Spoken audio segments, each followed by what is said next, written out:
was never truly hers to begin with. Brilliance, strategy, or simply being the right person at the right time. One thing is certain, not everyone could have done what she did, because if success were that simple, many would have followed. But perhaps that's the thing about empires. The way they rise often determines the way they fall. And hers, well, it didn't last.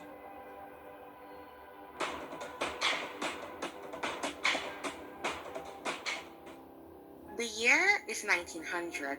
The ink on the Emancipation Proclamation is barely dry.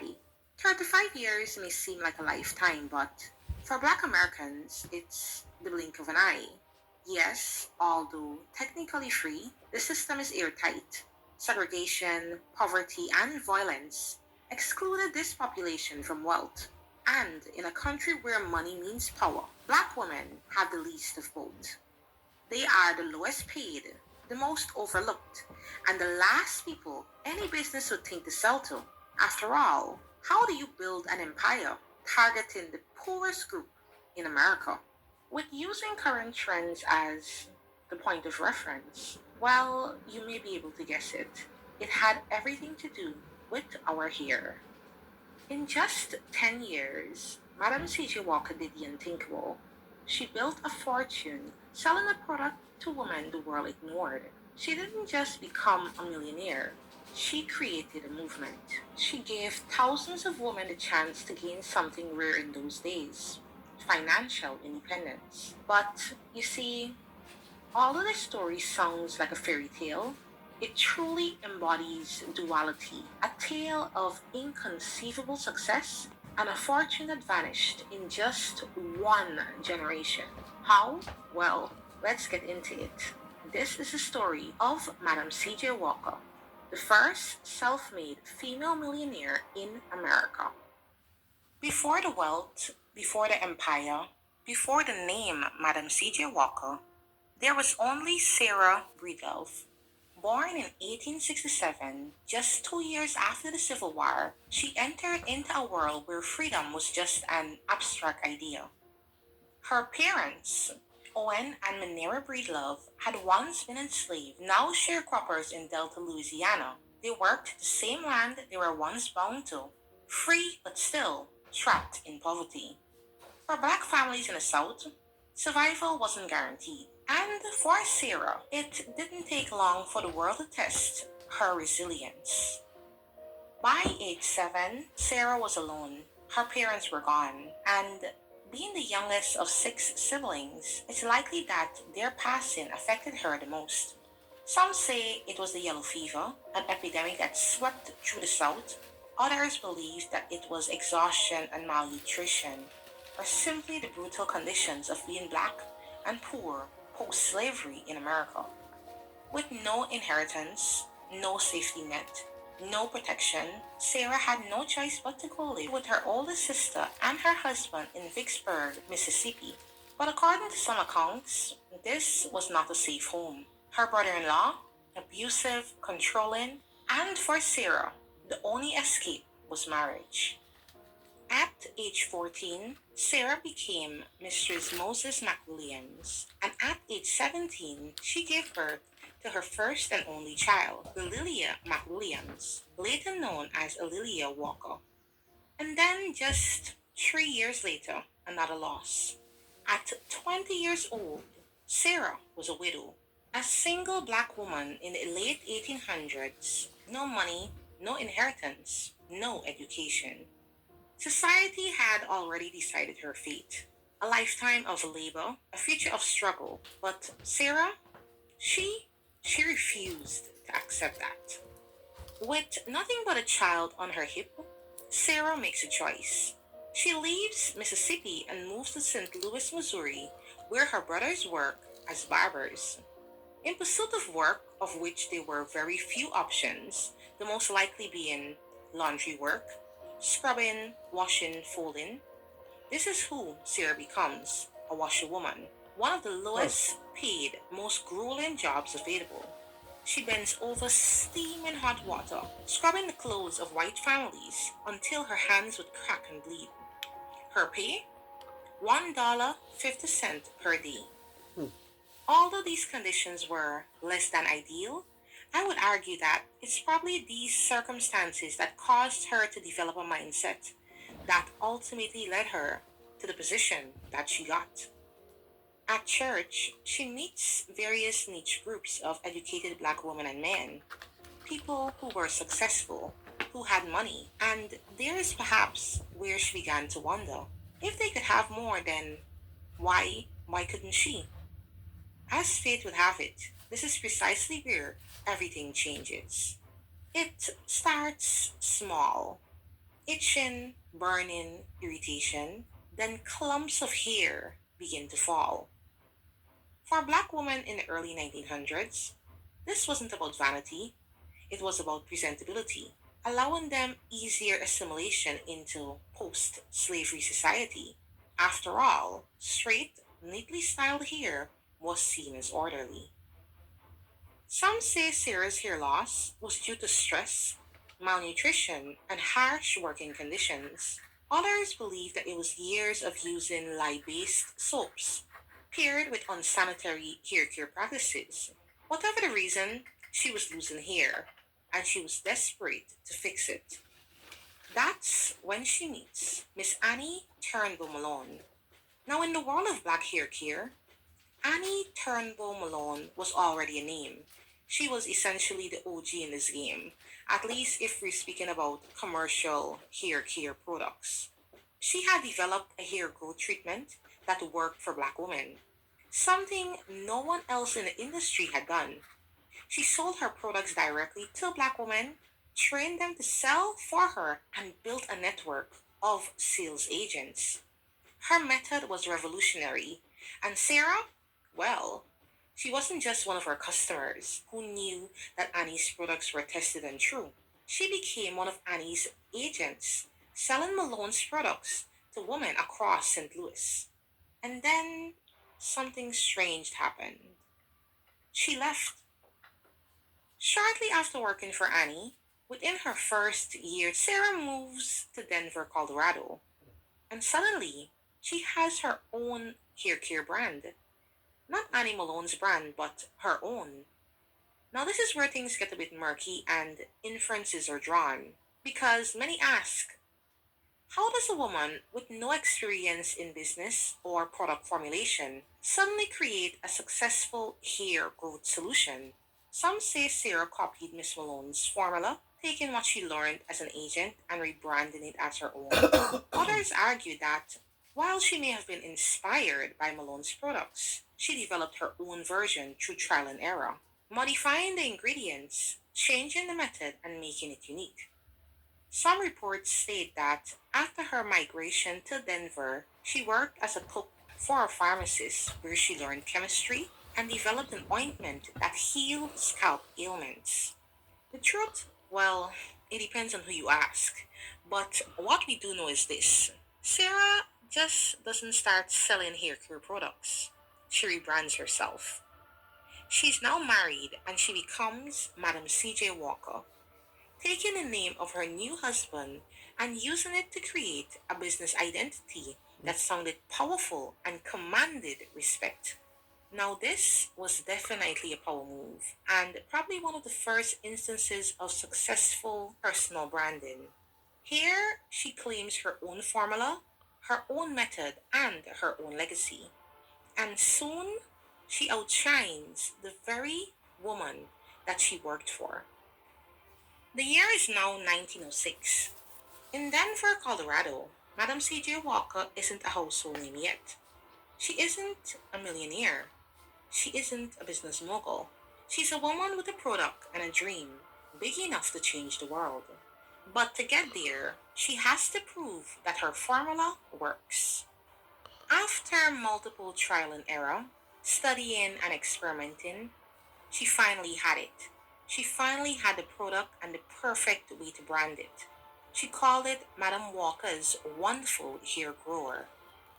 The name is bold, confident, unapologetic, perfectly branded, except it's pretty much the identical name of the product that she sold for Annie Malone, which was called the Wonderful Hair Grower. Now, her strategy was simple, direct, and personal. Madame CJ didn't wait for customers to come to her. She went to them, door to door, tongue to tongue, church to church. She treated women's scalp in real time, proving that her formula worked. She demonstrated the use of her products herself, right in front of her potential customers. And black women, well, they bought in. You see, Walker wasn't just selling a product, she was selling transformation, using her personal life story as a point of reference. Her products weren't just about hair anymore, they were about hope, dignity, and opportunity. But success, it never comes without opposition. As Walker's name started spreading, so did rumors about her authenticity. Annie Malone wasn't happy. She built Poro College, her own hair care empire. She created the blueprint for black hair care, and now a former agent, someone she trained, was becoming her competition. Malone called Walker a fraud and went as far as taking out ads in newspapers to warn readers to not buy Walker's products. Others say Walker never looked back after leaving Malone's company. But what is certain is that Madame C.J. Walker wasn't stopping. She had a vision that she was determined to see through. By 1910, Mistress Walker had outgrown Denver. She needed a base, a headquarter that fueled her vision. A place where she could manufacture products, train women, and expand nationally. So, she moved her business to Indianapolis, Indiana. And here, she did something that was revolutionary, a structured method for selling and marketing her products. She trained an army. She hired and trained thousands of black women as Walker agents, giving them the skills to sell her products door to door. In a time where black women were shut out of economic opportunities, Walker offered them something new, a job that paid, a career that they could control, and a path to financial independence. And for some, becoming a Walker agent meant earning more than doctors and lawyers in their communities. The success was explosive. Walker products weren't just in one city, they were in black homes across America. Her business wasn't just surviving, it truly embodied thriving. The year is 1919. Madam C.J. Walker is at the height of her success. In just about 10 years, she had built one of the most successful black owned businesses in America. Wow. She has factories, beauty schools, and an international network of sales agents. She has a net worth of nearly $1 million, which in today's money would be around 16 million. She owns luxury cars, high-end properties, and a mansion that sits next to John D. Rockefeller's estate. Oh, She is, by all accounts, a legend. wow. Some would even say the blueprint for black economic success. But behind the scenes, things are shifting. Because when you rise this fast, you don't always see the fall coming. A few years earlier, Madame Walker moved to Harlem, the heartbeat of Black America's cultural and political movement. And as you guessed it, she wasn't just there to live, she was there to lead.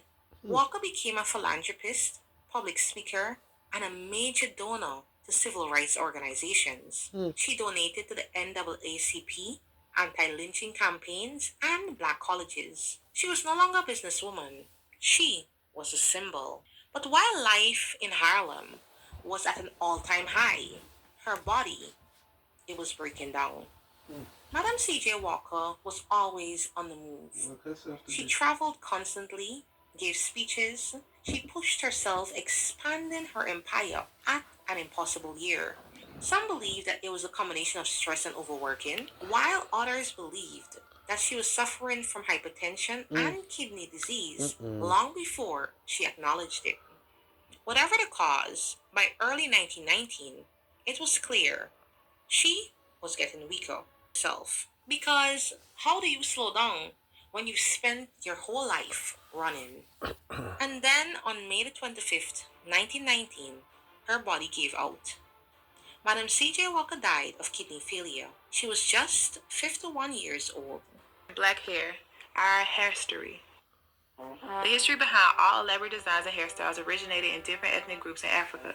The first known example of dreadlocks date back to ancient Egypt, where dreadlocks appeared on many artifacts.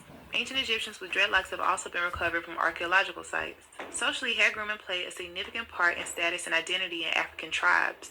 It was a way to identify someone's social status based on ethnicity, social rank, age, marital status, wealth, fertility, manhood, religion, and death. Twisting, braiding, cotton or wool thread weaving, adding animal fat or mud and clay were all techniques used to create these elaborate looks. Due to styling taking hours and sometimes days, much like today, women use this time of beautifying as a chance to socialize and form meaningful bonds with one another. In 1444, Europeans began to kidnap Africans of all social statuses and trade them on the west coast of Africa. Many wore elaborate hairstyles. Although the Europeans were first entranced with and admired the complexity of style, texture, and adornment of black hair, something had to be done to rid them of their identity to maintain control and dependency. Many slave owners shaved not only the men's hair but women's hair as well. This was considered an unspeakable crime to many tribes. In 1619, the first slaves were brought to Jamestown. After being on a ship for 3 months in unbearable conditions where hygiene, let alone hair care maintenance, couldn't be maintained, many of the enslaved Africans' hair was matted upon arrival. The enslaved Africans were no longer allowed to speak their native languages, do traditional dances, and maintain their hair in the styles that they chose. All of the African culture and grooming traditions began to disappear. Slave owners wanted to cut off the enslaved Africans' connection to their true self. They pushed their standard of beauty, fair skin, straight hair, and thin facial features. African dark skin, kinky hair, and wider facial features were deemed unattractive. Because of this, lighter skinned, straight hair slaves commanded higher prices at auction.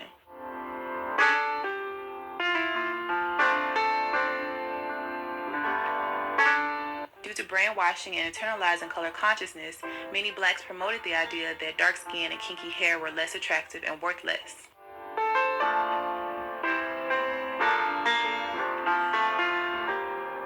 The enslaved Africans were given no way to care for their hair. In the 1800s, without combs and the herbal treatments used in Africa, they were forced to use bacon grease, butter, kerosene, and sheep brushes to maintain their hair.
And curl style. In 1865, slavery ended, but the emotional and psychological scars lived on and are still evident today. Quote unquote good hair, or hair that is finer, curlier, and closer to that of Europeans, becomes a prerequisite for getting jobs, entering certain schools, churches, and social groups.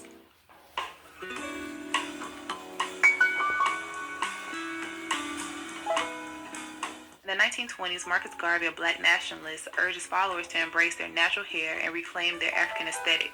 He is quoted as saying, "You must remove the kinks from your mind, not your hair."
Davis became an icon of black power with her large afro. The afro became a symbol for black power and pride. Kinky hair and dark skin is embraced, and the phrase black is beautiful is coined. In 1968, Diahann Carroll is the first black woman to star in a television network series. She is said to be the black version of the all-American girl with straightened, curled hair.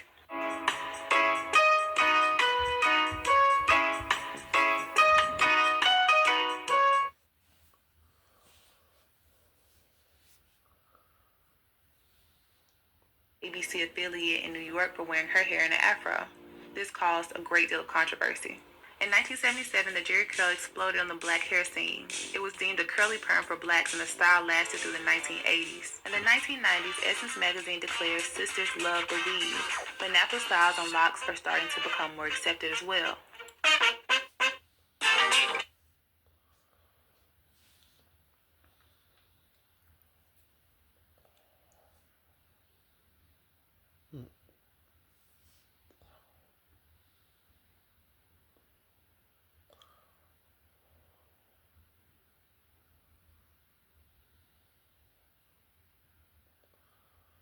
Hmm. Oh.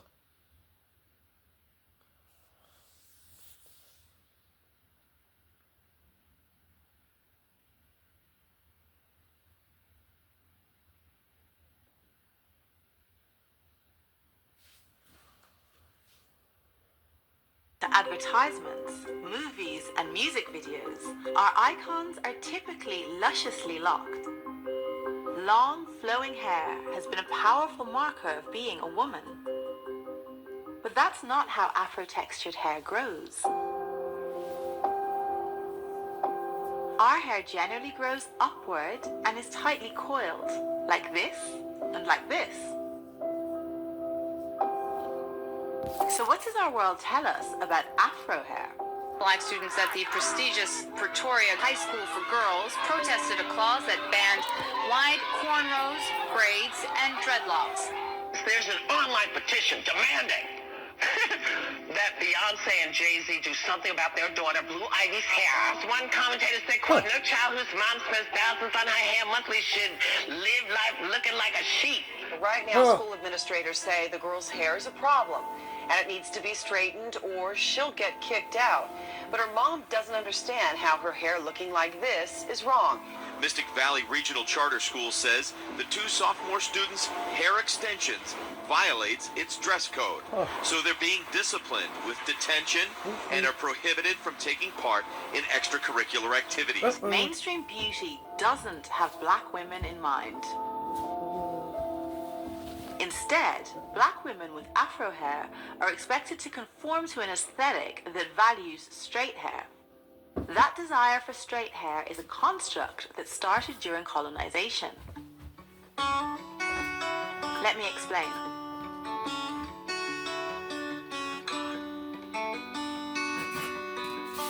From my earliest memories, my hair was presented as a problem that needed to be managed.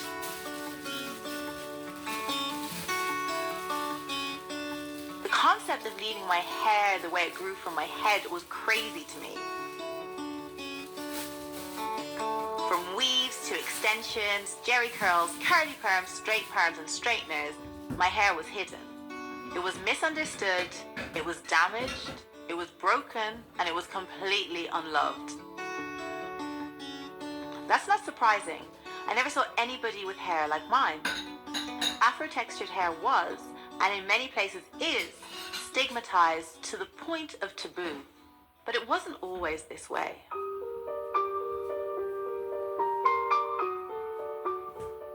In the mid-1400s, Alvise Cadamosto made 2 trips to Africa. In his journal, he wrote this about the people in West Africa. Both sexes go barefooted and have no coverings to their heads, and weave and tie their hair, though short, into neat tresses. Neat tresses. Cadamosto's accounts were positive, partially because transatlantic enslavement didn't exist yet. There was no imperative to dehumanize Africans. To European observers, there is no sense of African hair being ugly or inferior. We see a similar sentiment in Yoruba proverbs.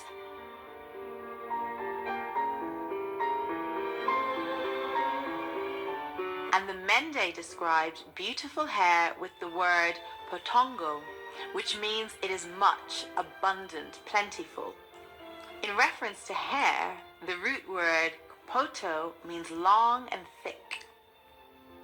What contributed to the major shift in black hair? Slavery.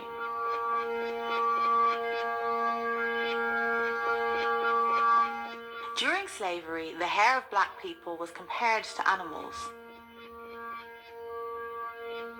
It was claimed that the tightly coiled African hair was similar to the wool of an animal. That was a way to justify the inhumane exploitation of people.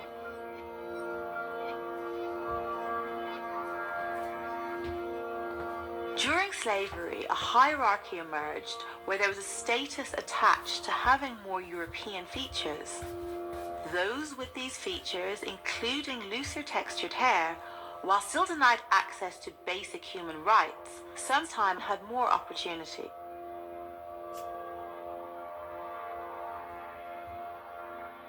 This is a pattern that was apparent from the context of slavery through emancipation and even up until the present day.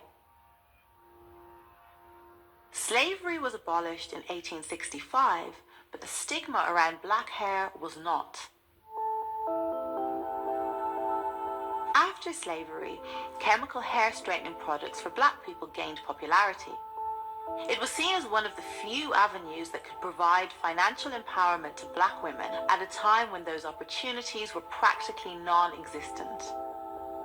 It was seen as a way to elevate their status, so they were marketed with an emphasis on beauty, personal success, and the uplift of the entire race.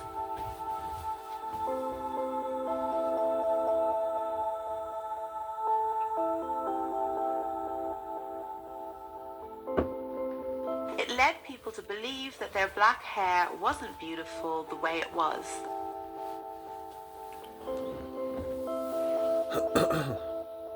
But a century after the abolition of slavery, black hair and the afro reigned supreme again. The civil rights movement and the Black Power movement became a motivating force that disrupted European beauty standards. Some black American men and women began to move away from the relaxers and embrace the natural coils and curls that grew from their heads. Don't be ashamed of your heritage. Don't be ashamed of your color. Don't be ashamed of your hair. I am black and beautiful and not ashamed to say it. This era of empowerment was glorified everywhere, from local streets to TV shows such as The Jeffersons and on iconic figures such as Michael Jackson. Fast forward to today, and while black hair is still not widely accepted, it is being celebrated at events like Curlfest, in TV commercials, and it's even emerging on red carpets and runways. And The Panther was released. The release of the movie was monumental for many reasons. It was the first time a Hollywood production created an on-screen world populated almost entirely by women with type 4 hair. I embraced my natural hair as well. When I was pregnant with my first baby, I decided to shave my hair and go natural. I knew that if I had a daughter, it was crucial she did not grow up with the same warped concept of beauty that I did. So I'll leave with this. We need to reimagine the way we think about progress, about modernity, about success, about development, and about civilization.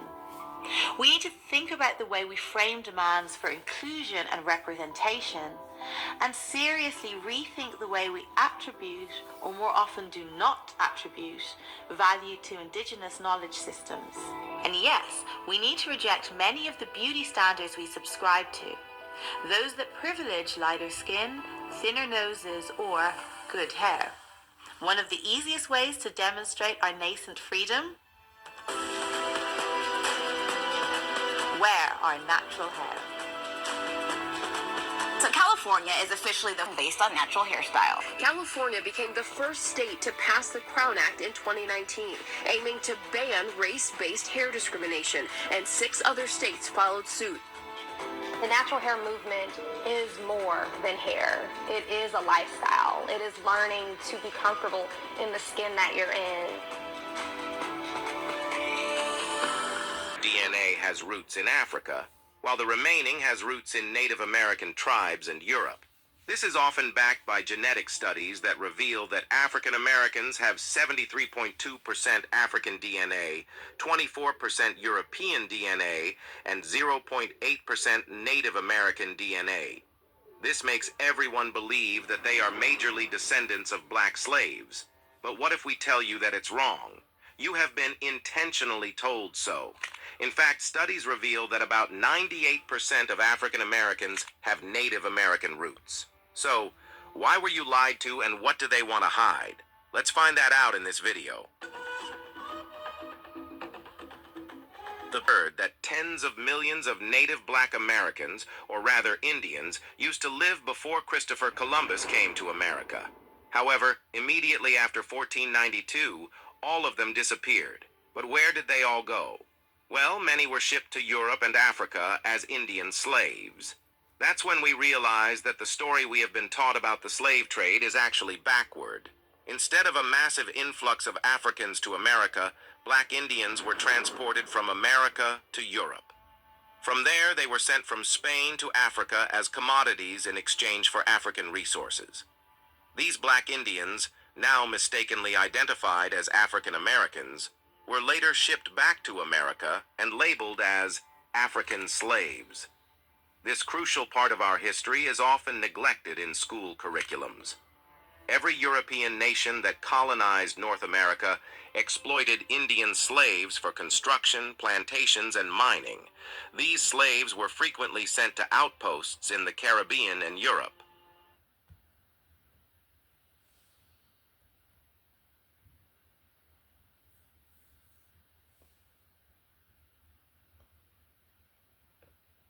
Adoptive parents are having on their kids is phenomenal, but they're not familiar with the hair. I saw that this might be something where I can empower them. My name is Tamika Swint from Chicago, Illinois, and I teach hair care for transracial families. Hair is important for African American kids because your hair is your crown. When you feel good about how you look, that propels you into the world as a productive citizen. Transracial adoptive families need that education. I see a mom feel like there's no hope here. She has an environment of support. There are a few tears, but we work through the tears so it becomes a regular routine. It's been a struggle financially, but whatever sacrifice that it requires is what we do. This is about giving the kids what they need so that they can feel beautiful. I'm in the part of the road, I know if you go to an hotel room to rot in. I'm sure some going, I don't make people go buy food for me unless me write it down. No sugar, nothing in there. No animal product, nothing in there. And if you can't read the ingredients, don't buy it. Because that's how them chip it to. Them put buy Uncle James for synthesis. You don't know it's what that. Me no biologist or me no chemist. We don't know what is the meaning of those words. We must say void of. No GMO, no. If I'm see that planet, I say, I am read on more. Say, all right, no sugar, no additives. I say, okay. Let me find out a beetroot yesterday. No additives. No, let me just put beetroot and lime. I say, I can work with that. And I see, so it got me to work with. So me not a atheist. Me just find some thing. And find a whole lot of people lack of that understanding of thinking, critically thinking about certain things. So I fight against you. And most of the thing when I talk is to me go to go experience it. I'm live it in the bush. I'm ear brethren who have certain knowledge and understanding of certain things. And I don't fight against it, but I listen to them. It's not like when I hear them say certain things now. I'm going to say, don't brethren, oh yeah, say that. You know, see, where do you get that from? I'm going to tell you, say, God, that's why I made the heaven and the earth. Where do you get that from? I just was born in 1892. We must say, I just make the heaven. Every time I turn, I just say, not God. I just say, I got God. It's just simple. People would have fixed me say that, but it's the truth. Because I can't relate to Haile Selassie, the nose and the yes of Haile Selassie. I can't relate to God. Oh, I go be like Jesus Christ. Jesus Christ born a virgin, right? And him raised from the dead and all them something there. And you want me be like him? Me can't be like him, Rasta. And feed 5,000 people, so much fish and barley and all them something there. Me don't know, me can't do that. So I'm going to live like him. Would have got born like him, virgin, and grew up from some fisherman and walk on water. A magician business that. We don't have the connection there with him father. We don't know who Jesus father is, but we don't have a connection with that. Coming back now to the Bible, if we say anything in the Bible.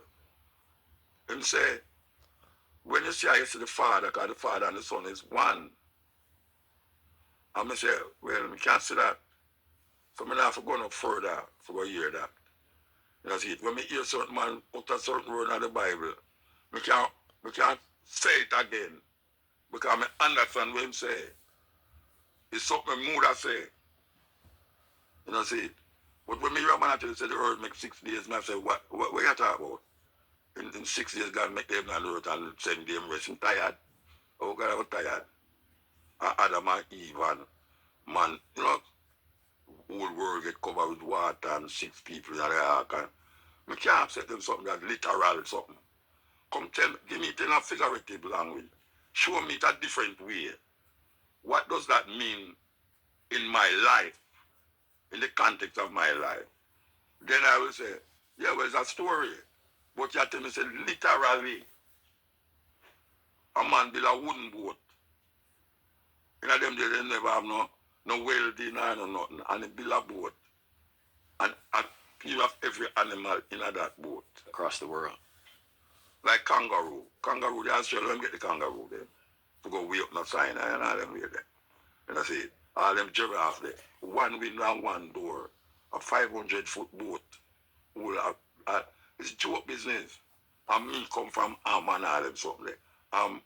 Shem and Japheth. And then Pastor Taylor said this. And people are building. And because the building too high, God confuse the language of the people there. What kind of madness that? I mean, must believe that literally. No, man, I can't work with that, man. I talk about life experience now. We are bridging, tell you something, and then experience it, and you're going by yourself, and you evaluate it, and you say, okay, yeah, I can't work with that, you know, but I not got Bible my life. I not got Bible my life, Pastor. And I see, because when me started to that, I never did that talk about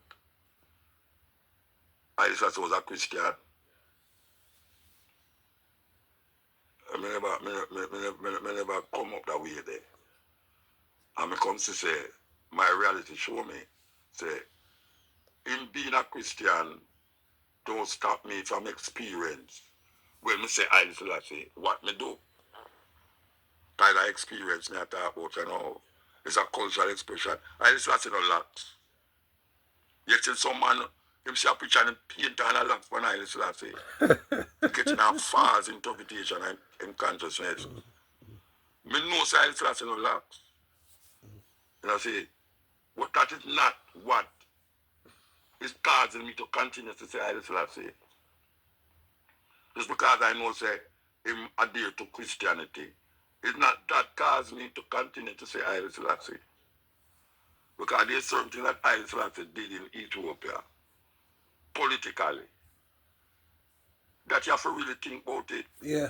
And then you realize, oh, my talk to the Ethiopian then, and not talk to me. Because everything I say is me my talk to. As a matter of fact, most of the things I say is not me my talk to. If you read the selected speeches of Haile Selassie and these books, most of the feature I get is to the students, them, to the people, them, and this and this and that. You know, see, when they talk about being Ethiopia, one of the oldest version of the Bible, and them say, no matter the language, no matter the interpretation whatsoever, the language, it remains the same. Right? I would have said, then suppose I can't read. I would have to interpret it according to an expert. See, there an expert person say it. But if I can develop an experience and show I say, yeah, you know. For those who are unaware, right? Can you explain how Queen Nyabingi inspired Rastafari to use the word Nyabingi? Yeah, well, the strangest thing is that most of us don't even know she's a woman. Yeah. They don't really appreciate that. Unfortunately, in the Nyabingi ceremony and rituals, them kind of exclude women from certain things. If you play the drum, there's a time when the woman couldn't sit down around the drum and play. And we question that. In the house itself, we question in the early days. We say, how come Nyabingi is a woman, we are born fire, and not how she can't play drum, and the woman them can't play drum. But we get to understand that Nyabingi was a woman in a Uganda.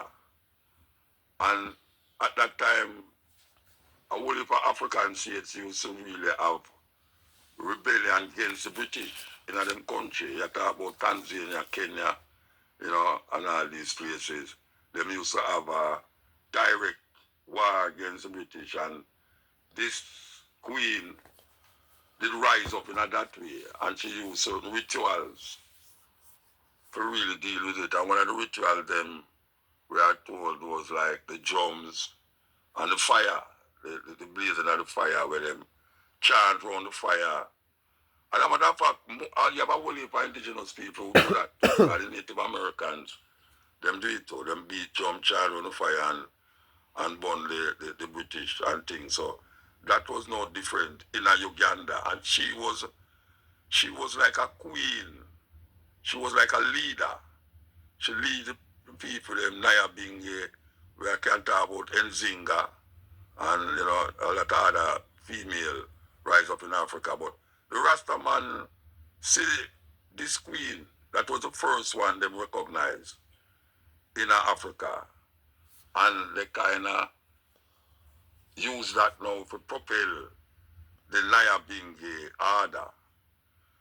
The Nyabingi order now say, yeah, them are going to fight against spiritual wickedness and colonialism by using the drums and the fire and chant. And sometimes these celebrations, as they would call it, can last for 3 days, 7 days, 21 days. I remember we used to go to Nyabingi with 21 days. Nobody no left there. Hold on, Fire. I was there chanting for 21 days? Yeah, man. Yeah, man. And what happened that the drum no stop beat.